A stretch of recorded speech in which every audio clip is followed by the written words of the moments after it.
അവൾ പിന്നെ അവളുടെ ഇഷ്ടത്തിനെല്ലാം നടത്തണതേ. ഇപ്പോഴത്തെ മക്കളെന്താ ഇൻറ്റിമേറ്റ് വെഡ്ഡിങ്ങോ അങ്ങനെ എന്തോ, ആകെ 50 പേരെ കല്യാണത്തിന് വിളിക്കണുള്ളൂ.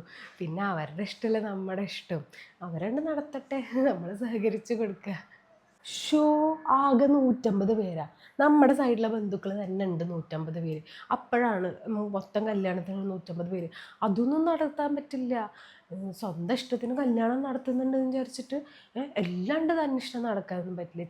ചേച്ചി പറഞ്ഞോളൂ, നമ്മുടെ കുടുംബത്തിൽ ഇങ്ങനെ ഒരു കല്യാണം നടന്നിട്ടേ ഇല്ല, എല്ലാവരും വിളിക്കണം. അവളിപ്പോൾ എവിടേക്ക് പോവുകയാണെങ്കിലും ഇതുപോലത്തെ ഒരു പാൻറ്റും ഒരു ടോപ്പ് ഇട്ടിട്ട് ഇറങ്ങുള്ളൂ. അതിപ്പോൾ എങ്ങിട്ട് അമ്പലത്തിക്കായാലും അതെ, കല്യാണത്തിനായാലും അതെ, എങ്ങിട്ടായാലും ഇതേ ഇടുള്ളൂ. പിന്നെ ഞാൻ നിർബന്ധിക്കാറൊന്നുമില്ല, അവൾക്ക് ഇഷ്ടമുള്ളതാണ്ട് ഇടട്ടെ.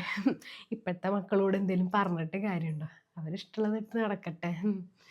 നീ എന്ത് ഡ്രസ്സാ പെണ്ണെ ഇട്ട് വന്നെടുക്കണത്? ഇങ്ങനെയാണോ ഒരു കല്യാണത്തിന് പോകുന്നത്? ആ ഷോളൊക്കെ എന്തിനാണെന്നറിയോ? ഇങ്ങനെ കഴുത്തിറുക്കി പിടിക്കാനല്ല, ഇങ്ങനെ ഇടാനാണ്. ഇങ്ങനെ ഇട്. ഒരു കല്യാണത്തിന് പോകുന്ന കോലാണ്. മാല എവിടെ, മാല എവിടെ? കുറേ നാളായി അവളിങ്ങനെ മുടി വെട്ടണം എന്ന് പറഞ്ഞ് നടക്കണതേ.